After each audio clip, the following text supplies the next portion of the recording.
전 시간에 어디까지 갔느냐. 이제 손오공이 수보리조사 마음 골짜기를 찾아가서 영대방촌산 4월 삼성동이라고 했죠. 영대방촌 신령스런 루대 사방한치되는 산에 기운달의 별세계 뜬 골짜기에서 수보리조사를 만났습니다. 4월 삼성이란 말이 바로 마음이라고 했죠. 그럼 마음 골짜기에서 그 수보리조사를 만난 겁니다. 결국은 그 비유를 이제 풀어보자면은 마음을 닦았다. 이런 얘기를 한 겁니다. 마음을 닦는데 마음 닦는 길이 굉장히 여러 가지인데 수보리조사가 제시한 마음 닦는 길은 도교 수행입니다. 금단대도라고 할 수 있죠. 일단 스승과 제자가 만났어요. 그런데 금단대도 참 무서운 얘기입니다. 일단 스승을 만나고 거기서 손오공이라는 존재가 비로소 존재 확인을 합니다. 이름을 받습니다. 지금까지는 그냥 도론숭이고 원숭이 왕이고 그건 보통 명사예요. 보통 명사. 고유 명사가 아니에요. 그 존재를 특정 지은 이름이 아니었어요. 수보리조사로부터 제자로 이제 참 재밌어요. 수보리조사가 알아봐요. 이제 손오공이 원숭이인 줄을 알겠죠. 그러나 이 원숭이가 비보통 원숭이라고 제가 이제 이것도 한자 말입니다. 안일비자 보통이 아니라는 걸 줄이면 비보통입니다. 비보통 원숭이라는 걸 알고 제자로 받습니다. 그게 길을 가르치죠. 그런데 그때 이름부터 주는데 오공이라는 이제 고유명사 이름을 받습니다. 오공. 깨달을 오자 빌공자죠. 오는 거기서는 돌림자입니다. 그 수보리조사 문화의 돌림자니까 오라고 하자. 손이라는 것은 원숭이 손자, 개구자 밑에 원숭이 손자가 있습니다. 이걸 해서 요걸 개구자를 떼고 손자로 하자. 그래서 원숭이라는 데서 손자가 나옵니다. 근데 오공, 오자는 돌림자인데 이게 이제 이 서유기 전편을 흐르는 근본 정신. 손오공, 사오정, 저팔계가 전부 오자 돌림입니다. 저팔계라고 기억하지만은 정식 법명은 뭐냐? 저오능입니다. 오능인데 팔계라는 건 뭐냐? 네가 너무 색을 밝히고 여자를 밝히고 그러니까 경계를 하라는 이름에서 팔계라는 이름을 따로 줬죠. 오히려 오능이라는 이름은 잊혀지고 팔계라는 이름으로 이제 불려질 뿐이지 오자 돌림입니다. 그러니까 오능입니다. 사오정입니다. 오정. 오자가 돌림인데 오자가 돌림이라는 건 이 문화에서 추구하는 것이 서유기에서 근본적으로 추구하는 것이 깨달음이라는 거죠. 불교의 깨달음 이걸 생각하시면 됩니다. 근본적으로 깨달음을 중심으로 하는 가문이에요. 이 가문이 돌림자가 오자니까 이제 가문 자체가 깨달음 가문이다라는 돌림자가 오자라는 건 깨달음 가문이라는 것을 상징적으로 얘기한다고 할 수 있습니다. 여러분도 일단 불교와 인연을 맺으셨다면 깨달음 가문에 들어간 거예요. 깨달음 가문. 이 깨달음은 없으면 아무것도 아니에요. 불교는요, 지식도 아니고 깨달음이 근본이에요. 깨달음을 통해서 자기 존재가 달라지는 거예요. 어떤 새로운 해탈이라는 길로 접어드는 존재, 이 깨달음 가문으로 들어섰다는 것을 오자로 얘기하는 것이죠. 공이라는 것은 이제 요게 이제 특징 지은 건데, 이게 진짜 공이 어렵습니다. 공이야말로 진짜 어려운 개념이고, 중국인들이 이 공을 이해 못해서 아주 불교 받아들이고서 몇 세기를 끙끙거립니다. 없을 무자고 공은 전혀 다릅니다. 없을 무하고 공은 완전히 달라요. 없다 소리 아니에요. 공은 참 뭘까요? 이 공에 하는 거가 정말 어렵습니다. 그래서 제가 농담으로 책에도 썼죠. 나칠계 씨가 얘기하면서 말짱꽝이라는 소리 아니냐. 공 어려운 거 없다. 복권 사서 떨어져 보면 다 공을 안다. 말짱. 그런다고 썼는데 그게 그거 아니고 공은요, 진짜 어려운 게 아닙니다. 없다는 게 아니고, 연기라고 불교의 근본질 연입니다. 정말 이제 불자들이 가장 명심해야 될 것이, 부처님이 바로 말씀하셨죠. 연기를 안 자는 나를 안다. 불법, 진리를 아는 것이고, 연기가 바로 불교의 근본질입니다. 연기는 뭐냐? 연이라는 게 뭐예요? 조건지음이라는 거예요. 조건. 아니, 여러 가지 표현이 가능한데, 연이라는 것은 조건 지어진 것. 조건, 의존성. 기라는 건 생긴단 말입니다. 모든 존재가 자기 독자성으로서 존재하는 것이 아니라 어떤 조건지음 의존적인 관계 속에서 있다. 이게 바로 연기예요. 이건 굉장히 중요한 사상이 불교의 핵심이에요. 핵심 중에 핵심이고, 만일 여러분들이 불교인가 아닌가를 판별할 때 늘 마음에다 새겨두고 했을 연기입니다. 연기적인 가르침 아니면 불교 아니다라고 보시면 돼요. 연기 아니면 불교 아니에요. 어떤 것을 절대적인 뿌리로 둔다든가, 어떤 존재가 딴 것과 전혀 관계없이 그 혼자 딱 존재한다든가, 이런 주장은 불교 아닙니다. 무조건 아닙니다. 부처님 가르침 치고 연기를 떠나면은 불교 아닙니다. 그런데 그 부처님 말씀은 뭐라고 했어요? 진리, 말로 표현된 가르침은 언제나 달을 가리키는 손가락이라고 그랬어요. 근데 내가 아는 아주 제가 굉장히 존경하는 불교학자가 있습니다. 그분이 독한 소리를 한번 했다가 얼마나 구설수에 시달렸는지, 이 세상에는 달을 가리키지 않는 손가락이 너무 많다. 잘라버리자 그랬습니다. 그 불교학자는 뭔가 아주 그냥 속에 끓었던 거예요. 불교 아닌 사이비 불교가 왜 이렇게 많으냐, 이 세상에. 그러니까 이 달을 가리키지 않는 불법의 어떤 그 지향성을 잃어버린 그런 불교가 너무 많다. 그러니까 그 달을 가리키지 않는 손가락 때문에 오히려 진정한 불교가 뭔지 헷갈리고 있으니까 달을 가리키지 않는 손가락을 잘라버리자고 했다가 아주 구설수에 많이 올랐었죠. 근데 가끔 저도 복통이 터지는 경우가 있어요. 왜? 부처님 가르침이 가장 핵심인 연기를 망각하는 경우가 있어요. 연기. 예를 들어서 연기적인 가르침이라는 건 나중에 처음에 연기는 이것이 있으므로 저것이 있고 저것이 있으므로 이게 연기예요. 근데 어떤 것은 이게 확장이 되면 서로 의존적이라는 거예요. 존재한다. 의존적이라는 거. 그러니까 불교에서는 어떻게 얘기냐. 번뇌와 보리, 번뇌와 깨달음이 딱 잘라져 있다. 번뇌는 번뇌이기만 하고 보리는 보리기만 하다? 불교 아니에요. 왜? 번뇌 즉 보리예요. 번뇌와 보리가 하나라고 하지는 않아요. 번뇌와 보리가 둘이 아니라고 그래요. 연계예요, 바로 그게. 부처와 중생이 둘이 아니라고 그래요. 연기예요. 부처와 중생도 연기적이에요. 여러분들은 중생이기만 하세요? 나는 중생이야. 그러면 영원히 성불 못해요. 왜? 자기도 중생이라고 뭘 다 쳐놓고 어떻게 성불을 해요? 중생성을 띠고 있지만 그 속에서 부처성이 드러나고 있는 존재인 거예요. 부처와 중생이 연기적으로 날 속에서 일어나고 있는, 그렇게 봐야 되는 거지. 나는 중생이니까 깨닫기 전에는 아무것도 안 할래, 그런 사람이 있어요. 아주 뭐 사회적인 불법을 펴는 일이나 좋은 일 좀 같이 합시다 그랬더니 뭐라고 하는 줄 아세요? 깨닫지 못했는데 내가 진리가 뭔지 어떻게 알겠어? 나 깨닫기 전에는 안 할래요? 아, 정말 비 오는 날 먼지 나도록 패고 싶더라고요. 왜? 그게 그 사람 깨닫기 힘들어요. 왜 깨닫기 힘든 줄 아세요? 부처와 중생을 딱 둘로 쪼개놨어요. 나는 중생. 딱 선. 언제 부처돼요? 지 마음속에다 못을 딱 쳐놨는데. 그렇게 되면 절대 안 됩니다. 부처와 중생이 둘이 아니다라는 그것도 연기적인 시각인 거예요. 상호의존적이요. 이걸 벗어나면은요, 절대 불교 아니에요. 앞으로 그거 확실히 아세요. 그러니까 모든 것이 다 마음이기만 하다? 그거 불교 아니에요. 왜? 마음과 세계가 언제 부처님이 둘이라고 했어요? 마음과 세계가 세상이 둘이 아니에요. 세상이 마음이고 마음이 세상이라, 이렇게 봐야 되는 거죠. 불교라면 당연히 그렇게 봐야 되는데, 지금 불교는 어떤 줄 아세요? 마음이 모든 것이래, 무조건. 그래서 중생이 아파 죽겠는데, 고통스러워 죽겠는데 가서 마음 먹기 달렸대. 야, 지금 패야 돼요, 그런 거는. 네가 아파봐라 임마 하고. 아니에요. 마음과 세상 둘 아니에요. 세상을 잘 좋게 만드는 일이 내 마음을 잘 다스리는 일이에요. 내 마음을 잘 다스리는 일이 세상을 좋게 만들어가는 길이에요. 이렇게 서로 소통이 돼야 되지. 이게 불교인 거지. 마음은 마음대로, 세상은 세상대로다. 이게 어디 불교입니까? 그러니까 나는 이게 정말 복당 터지는 게 달을 가리키지 않는 손가락이 너무 많다는 거예요. 그게 맞아요. 불교 지금 그런 경우 많거든요. 물질과 정신을 딱 둘로 나눠. 정신적인 것에서 모든 걸 찾아. 부처님이 언제 물질과 정신이 딱 둘이 쪼개져 있다고 언제 그랬어요? 그런 얘기 한 적 없어요. 연기적이에요. 정말로 연기적이에요. 그러니까 그렇게 연기적으로 파악하는 것부터 시작을 해야 돼요. 근데 지금도 여전히 불교는 자꾸 한 군데로 그냥 치우쳐서 연기 가르침을 망각하고 있는 거죠. 부처님이 열어주신 정말 소중한 물꼬를 불자들이 틀어막고 있다. 저는 그렇게 생각해요. 제 말 틀리면 틀렸다고 하세요.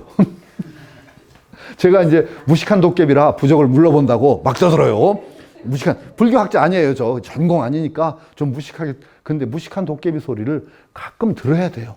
왜냐? 처음 아주 너무 깊이 들어간 것보다 큰 틀에서 이렇게 보는 눈이 오히려 맞는 경우도 있거든요. 그 말, 저는 맞다고 생각해요. 그렇게 두 쪽으로 내고서 아니다. 저는 아니라고 봐요. 진짜 저는 정말로 복장 터지는 일을 봤어요. 여러 사람이 토론을 하고 있었어요. 근데 어떤 스님도 있고 제가자도 있는데 어떤 스님이 아주 좋은 말씀을 많이 했어.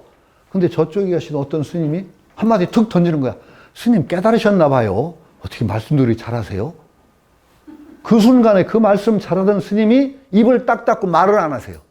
일종의 야진 온 거예요. 너 깨닫지도 않은 게 목이 떠들어. 이렇게 한 스님 찌른 거예요. 제가 그 자리에 있었어요. 얼마나 열이 받았든지 그날 제가 무식한 도깨비 또 소리 한마디 했어요. 깨달음도 민주주의로 합시다. 깨달음 민주주의 하자 그랬어요. 어떻게 누구 깨달음 안 깨달음을 그렇게 칼로 자르느냐. 우리가 비록 미혹한 중생이지만 우리 중생의 이 속에 부처 지혜가 계속 움터나오고 있는 존재 아니냐. 어떻게 깨닫지 않았다는 걸로 한 칼 못 자르듯이 해서 너 깨닫지 않았으니까 말마로 하는 식으로 사람 진취성을 막느냐. 깨달음이 그 장애가 되면 안 된다. 깨달음을 향해서 노력해 나가는 그 존재를 만드는 거지. 깨닫지도 않은 존재가 뭐해? 이런 식으로 사람을 주눅들게 하는 깨달음, 이거 철폐하자. 깨달음 민주주의 하자 그랬습니다. 무식한 도깨비 소리 들을만 하잖아요.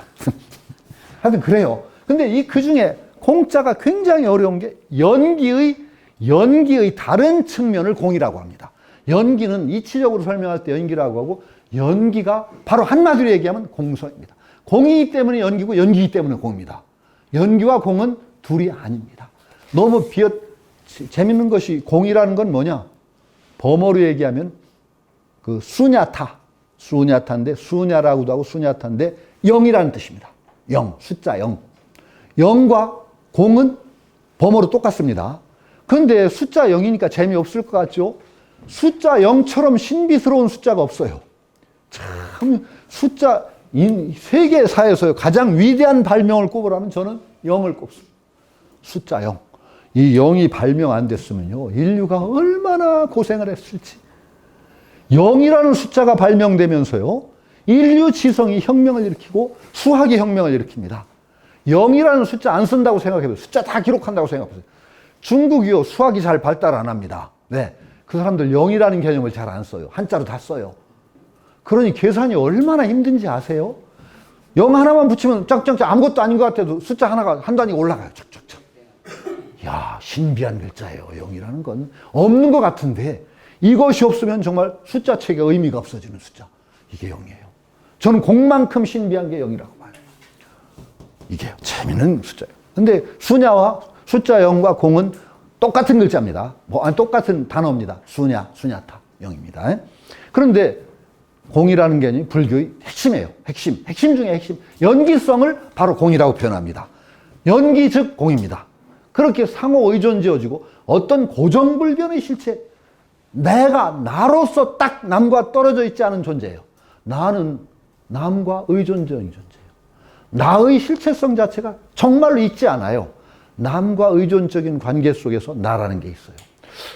이렇게 얘기하면은요, 꼭 도둑 맞은 것 같아요, 나를. 그렇죠. 내가 있던 내가 없어진 것 같고, 도둑 맞은 것 같죠, 여러분? 어떤 선사가 그렇게 말씀하니, 이거, 무아라고 하는 말을 어떻게 이해하세요? 불교의 핵심적인 진리입니다, 이것도. 무아. 공이기 때문에 무아한 거예요. 내가 없다는 사상이 불교의 핵심이면서 불교를 어렵게 하는 사상이에요. 불자들이 저 무아에 걸려가지고 아주 고생을 해요. 저 무아. 무아라고 하니까 나를 도둑 맞은 것 같았고, 있던 내가 없어진 것 같고. 그러세요? 안 그러세요? 진짜 그렇죠. 그러니까 도둑 맞은 것 같으니까 자꾸 불교에서 적어가지고 시비가 많어. 부처님이 말씀하신 건 참 내가 없다는 게 아니고 가짜 내가 없다는 소리지. 진화가 있어. 대화가 있어. 진화. 그래서 무아를 대신에 너무 섭섭하니까 나를 도둑 맞은 것 같으니까 참 내가 있대. 진화가 있대. 참 진짜 쓰고. 아니면 대화가 있대. 소화가 아니라. 이런 말씀 부처님 하신 적 없습니다. 불교는 제가 아무리 뒤져봐도 내가 얘기한 건 무아란 말은 가짜 자기가 없다 소리고 참된 자기는 있다는 거야. 부처님 불경 어디를 뒤져도 그 말씀 없습니다. 제가 알기로는요. 대안은 있어. 그런 말씀도 없어요. 여러분 혹시라도 그런 생각을 하셨다면 이렇게 반성을 하세요. 이렇게 반성을 해보시면 돼요. 왜 이걸 무하라고 하니까 꼭 도둑맞은 것 같아서 진화를 찾고 대안을 찾으려고 하지? 안 찾으면 뭐 덧나요? 진화 찾고 대안 안 찾으면 뭐 덧나는 거 있어요? 내가 어디가 무하라고 하니까 갑자기 없던 내가 한 군데 어디 빠져나가셨어요? 빠져나가지도 않았는데 도둑맞은 것 같은 느낌이 드는 이유, 그 이유를 반성하세요. 끊임없이 나라는 걸 붙들고 늘어져서 살던 수억 겁의 습성이 있어요. 그게 병이에요. 그게 병. 부처님 그걸 다 깨트려 준 거예요. 왜 그렇게 붙들고 늘어지니? 부처님 말씀이 딱 어떻게 나오느냐? 나라는 걸 너 봤니? 나를 보신 분? 아무도 없어요. 나라는 것이 있다는 것을 논리적으로 증명한 사람이 있니? 나라는 게 있다는 걸 논리적으로 증명한 분. 철학자 중에 아무도 없습니다. 혹시 증명했다고 착각하는 사람은 있어요. 데카르트. 보기또 에르고숨. 나는 생각한다. 고로 나는 존재한다. 그거요. 불교적으로 이거 엉터리입니다. 어떻게 하냐. 생각한다. 고로 생각이 있다. 밖에 없어요. 내를 왜 갖다 붙여요. 거기다가. 생각한다요. 그냥. 뭐가 어떤 존재임을 생각이 있는 것 뿐이지 그거 꼭 불변의 내가 있어서 생각을 하는지 어떤지는 누가 증명을 했어요? 아무도 증명 안 했어요. 나를 갖다 거기다 붙였을 뿐이야. 증명된 거 아니에요. 철학적으로 분명히 그건 어느 누구도 데카르트가 자아의 존재를 증명했다고 믿는 사람 아무도 없어요. 철학적으로 그래요. 확실해요. 그건 데카르트의 하나의 가설이에요. 나라는 걸 증명한 사람 없고 본 사람도 없어. 그러면 보지도 체험도 못하고 증명도 안 된 나라는 존재를 왜 그렇게 붙들고 늘어지니? 부처님 말씀이에요. 나 도둑 맞는 거 아니거든요. 오히려 나를 다 그런 불변의 내가 있다고 믿고 살 때보다 그 존재를 툭 털고 나라는 존재가 무한한 그 연기성 속에 있다는 걸 딱 받아들이는 순간에 얼마나 삶이 활발해지는지 아세요? 전혀 다른 차원의 삶이 전개가 돼요. 여러분 나예요. 남이 아니에요. 여러분이 알게 모르게 저를 오늘 하루 종일 괴롭힌 거 아시죠? 예? 이삿짐 나르고 하면서도 아이고 가서 무슨 말씀을 드리지. 이런 존재 속에 그런 연관 속에 우리가 살아가요. 여러분 얼굴에 큰 심 끼고 구름 꼈는데 나 혼자 뻔뻔히 즐거울 수 없어요. 절대 안 그래요. 여러분은 그만큼 나예요. 나라는 존재 영역을 딱 여기다 차단짓고 남과 나를 가르는 순간에 오히려 정말로 삶이 죽어요. 그런데 그 존재를 턱 털고 그런 무한한 이 활동성, 나 영역 전체가 그만큼 나인 거예요. 그렇게 믿고 살면은요, 훨씬 우리 삶이 활발해지고 좋아져요. 그러니까 남들 아니에요. 그래서 그걸 대하라고 주장하지도 마세요.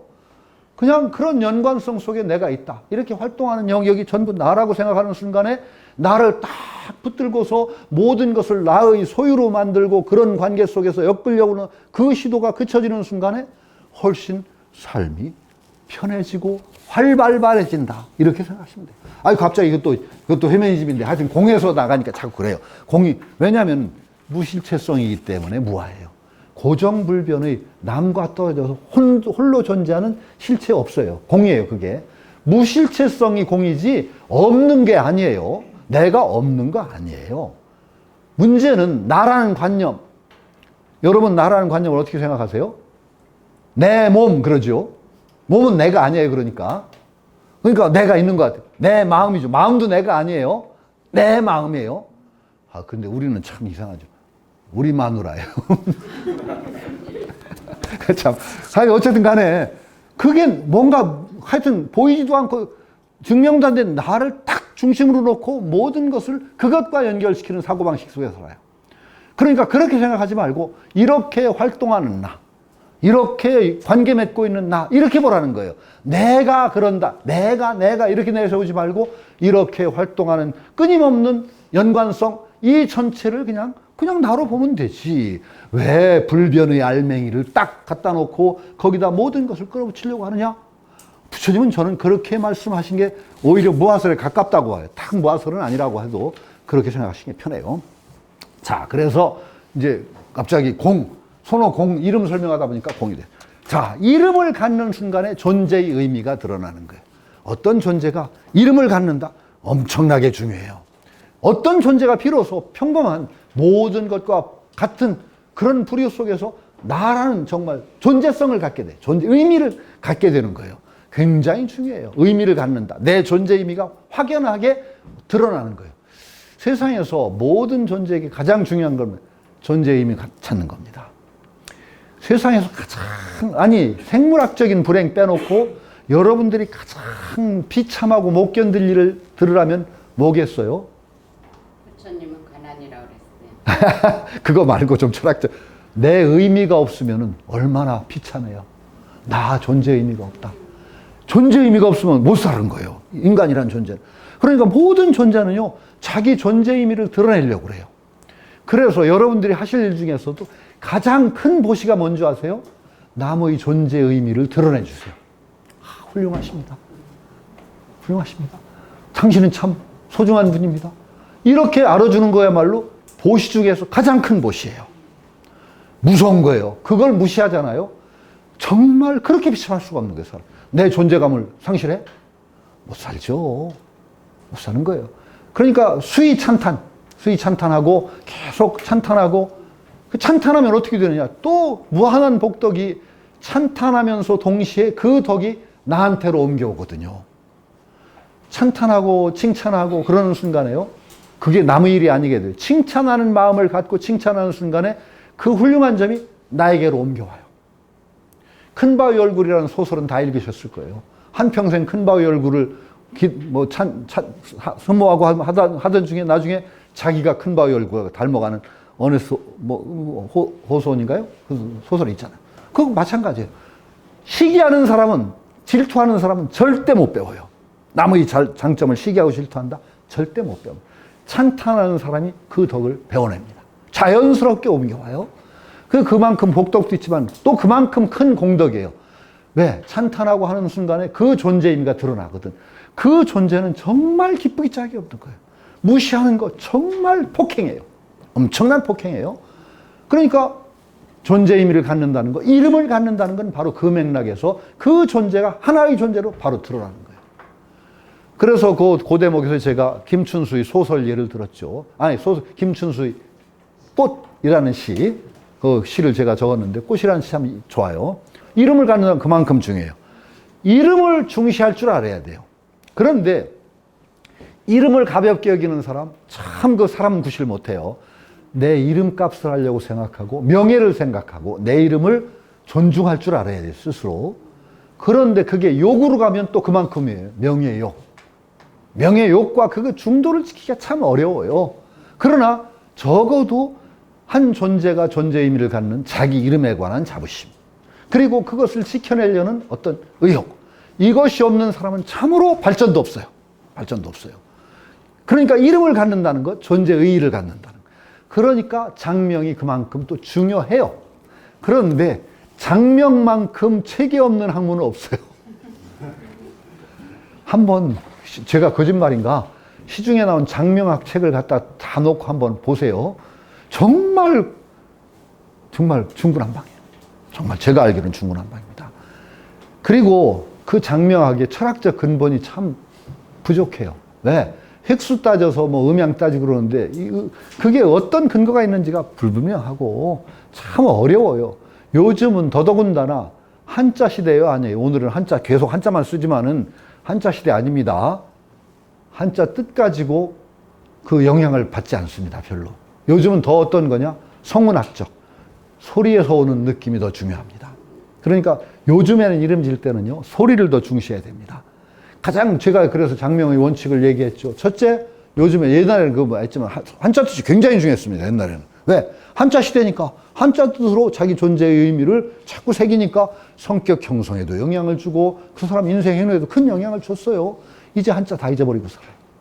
그러니까 오히려 소리가 주는 느낌을 더 중시해야 되기 때문에 기본적으로 국외음화라든가 연음 법칙, 이게 적용돼서 적는 거하고 소리 나는 게 다른 이름은 피해야 됩니다. 적어도 기본적으로 가장 기본적인 원칙, 소리를 중시해야 됩니다. 피하고, 그 다음에 부모의 애정이 장명도 하고 하는 꽤 그方면에 소문난 분한테 내가 물어봤어요. 어떻게 생각하십니까? 근데 야, 내 선배인데 내 생각은 그렇다. 부모가 가장 아이하고 영적으로 통하기 때문에 부모가 열심히 생각하면은 그 아이의 어떤 생명 근원과 가장 어울리는 이름이 나오는 경우가 나는 많다고 본다. 그냥 성의도 없는 장명가한테 가서 획수 따지고 그래서 이름 짓는 게 오히려 이상한 이름이 더 많더라. 내가 보기에는. 그런 얘기가 오히려 옳습니다. 그래서 저는 이제 주역 강의도 하고 나서는 한동안 시달렸어요. 점쳐달라고 하고, 거기다가 또 가끔가다 장명까지 해달래요. 나 못한다고 그래도 못하는 대로 해달래요. 못해도 좋으니까 해달라는데, 안 하면 막 그 관계가 틀어질 것 같아서, 내가 못 줘도 책임 안 져요. 그래도, 책임 안 질 테니까 해달. 이름 꽤 져줬습니다. 이름 꽤 져줘. 어떻게 졌냐. 저 사실은 굉장히 고생을 해요. 이름을 쓰려면 그 아이 생각하면서 차 몰고 가면서 그 아이 생각하고 불러보고 이 이름 불러보고 저 이름 불러보고 그 고민해서 우선 소리를 정하고 그 다음에 한자를 배치를 합니다. 그 사주는 참조를 해요. 그 다음에 그러고 나서 마지막에 2개쯤 정해서 마지막에 괴를 뽑습니다. 제가 이제 주역 점괘를 뽑는 게 의미가 없는 게 아니에요. 왜냐하면 어떤 선택에 도움이 된다고 봐요. 마지막으로 괴를 뽑아서 선택을 해줍니다. 저는 사실은 그 쉽게 안 집니다. 굉장히 용을 써요. 그 아이와 적어도 어울리는 이름을 찾으려고. 저는 그게 이름 짓는 왕도라고 생각합니다. 그런데 그냥 획수 따져가지고 적당히 뭐 배치한다? 아이고, 뭐 뜻만 좋다고 해서 정말 이상한 이름, 우동집, 구만두, 뭐 고생만, 뭐 임신중 이래가지고 그거 어디다 쓰려고요? 소용없어요. 김치국 뭐 그냥. 그러니까요. 그 장명이, 그 손오공이라는 이름은 굉장히 의미가 커요. 왜냐하면 깨달음 가문으로 들어왔고 그 중에서도 불교의 가장 핵심이라고 할 수 있는 공을 깨닫는 이름을 딱 받았다는 거죠. 정말로 최고의 경지를 향해 나아가는 그런 존재, 그 존재라는 의미 부여를 딱 받은 거예요. 이름의 중요성이 드러나는데 나중에 가면은 이름의 장애가 나와. 이제 손오공 한참 가다 보면은요, 이름은 엄청 중요한데 나중에 이름과 자기를 동일시하면 어떻게 돼요? 이게 또 장애가 돼요. 나중에 그 이름의 장애는 금각은각대왕에서 나와요. 이름을 불러서 아무개야 하고 불러서 대답을 하면 호리병 속으로 빨려 들어가서 녹아 없어져요. 이때는요, 도의 계제가 높아지면은요, 이름에 대한 집착 떨어져야 된대요. 초반에는 이름을 중시해요. 그런데 나중에는 이름에 대한 집착이 엄청난 장애가 되기 때문에 나중에 그 후반부에 들어가면은요, 금각은각대왕이 나오고, 금각은각대왕은 신비한 호리병을 가지고 있어요. 이름을 불러 대답하면 빨려 들어갑니다. 빨려 들어가서 자축 없이 녹아 없어지는데, 이름을 자기와 동일시하는 집착, 이게 또 어떤 인간의 수양 과정에 큰 장애가 된다라는 것을 그때는 그렇게 얘기하지만 지금은 이름이 굉장히 중요한 때다, 이렇게 말할 수가 있을 것 같아요. 자, 대개 한 50분 된 것 같으니까 잠깐 쉬고 한 10분만 쉬겠습니다.